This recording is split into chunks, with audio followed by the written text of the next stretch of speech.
We are standing at the edge of a shaft that drops 65 meters into the earth, located at the north end of the Second Narrows Bridge.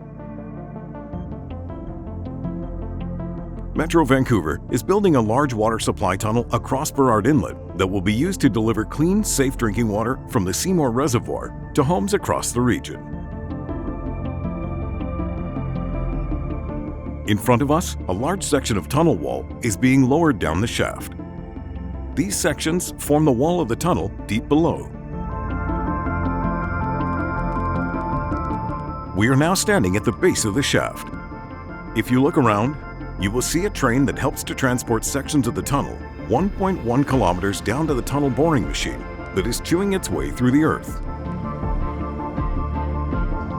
If we look up, there are large vents that deliver fresh air down into the tunnels to protect the health of the workers.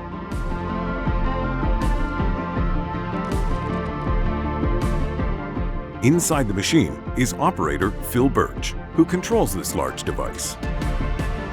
He's an expert in his field with over 30 years' experience with tunnel boring machines.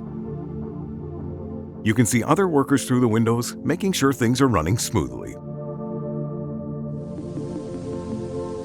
We are now on the train as it travels down this 1.1 kilometer long tunnel. The new water supply tunnel is 6.5 meters high and will increase the capacity of the existing system to meet the needs of the growing population.